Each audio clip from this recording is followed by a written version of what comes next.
1984 का साल था। इंदिरा गांधी की हत्या के बाद हुए लोकसभा चुनाव में एक नई नवेली पार्टी मैदान में उतरी थी। नाम था भारतीय जनता पार्टी। 229 सीटों पर लड़ी थी और जीत सिर्फ 2 पे, यानी कुल 2 सीटें।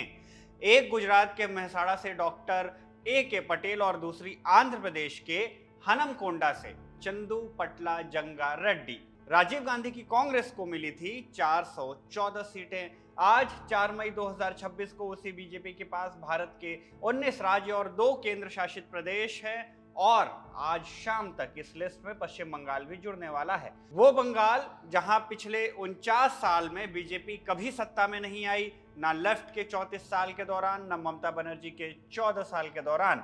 तो ये 42 साल की कहानी क्या है, 2 सीटों से लेकर लगभग पूरे देश तक का सफर क्या है, और सबसे बड़ा सवाल जो आज पूछा जा रहा है, क्या कोई है जो बीजेपी को रोक सकता है?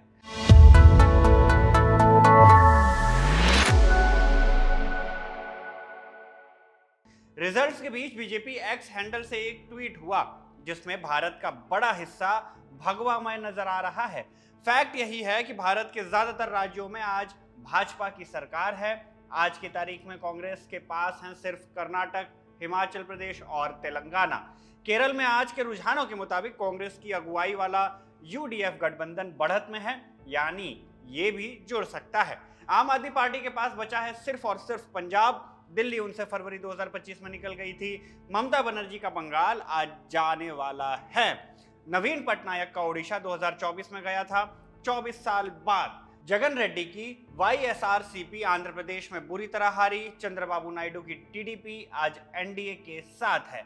तमिलनाडु में आज की कहानी थोड़ी अलग है। जहां अभिनेता विजय की नई पार्टी टीवी के रुझानों में आगे है, वहां बीजेपी और एआईएडीएमके गठबंधन सरकार नहीं बना पा रहे।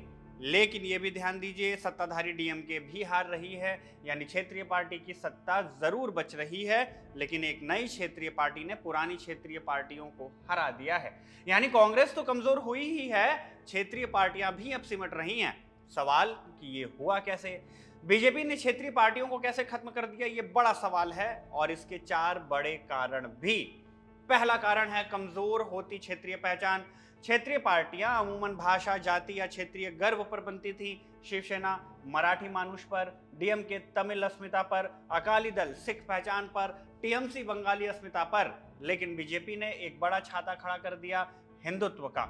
जब हिंदू पहचान को क्षेत्रीय पहचान से ऊपर रख दिया गया तो यूपी का हिंदू, बंगाल का हिंदू और कर्नाटक का हिंदू सब एक झंडे के नीचे आ गए।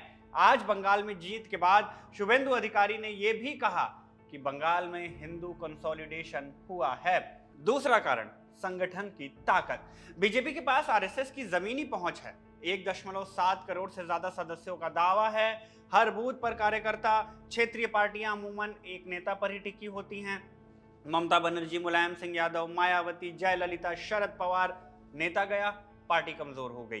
बीजेपी में नरेंद्र मोदी से पहले अटल बिहारी वाजपेयी, फिर अमित शाह, फिर योगी आदित्यनाथ, एक के बाद एक बड़े चेहरे हैं, एक संगठन है। तीसरा कारण है संसाधनों का खेल। 2024 में आई एक रिपोर्ट के मुताबिक बीजेपी देश की सबसे अमीर राजनीतिक पार्टी है।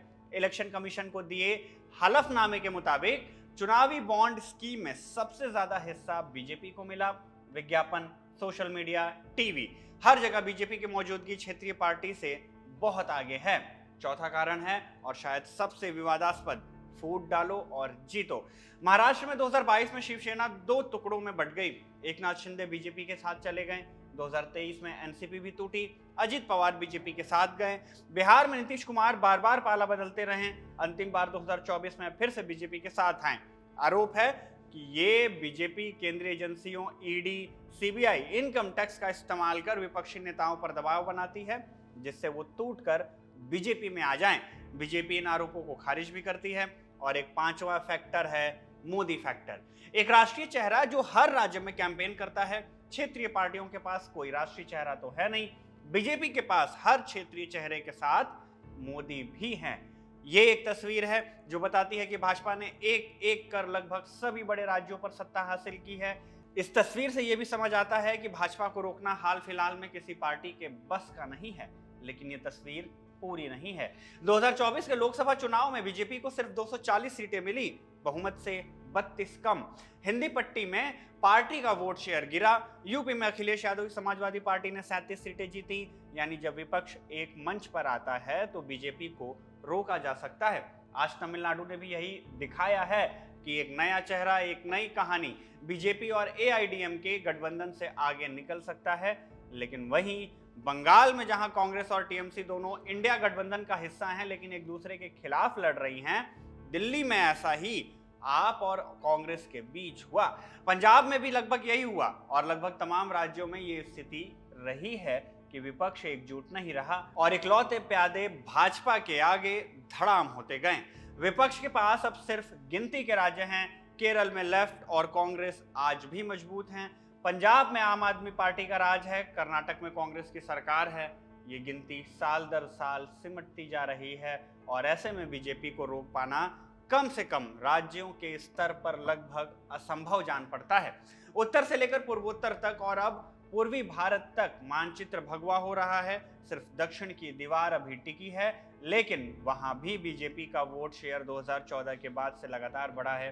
बंगाल का गिरना सिर्फ एक राज्य का गिरना नहीं है, ये 49 साल पुराने राजनीतिक किले का गिरना है और जब सबसे मजबूत किले गिरने लगें तो बाकी की दीवारें कितनी देर ही टिकेंगी, ये सवाल अब बाकी बचे राज्यों से पूछा जाएगा। खैर, आप इस बारे में क्या सोचते हैं कमेंट सेक्शन में जरूर बताइएगा। आपके लिए इस जानकारी को लिखा हमारे साथी कमल ने, शूट किया आनंद ने। मेरा नाम शुभम है और आप देखते रहिए खबर का।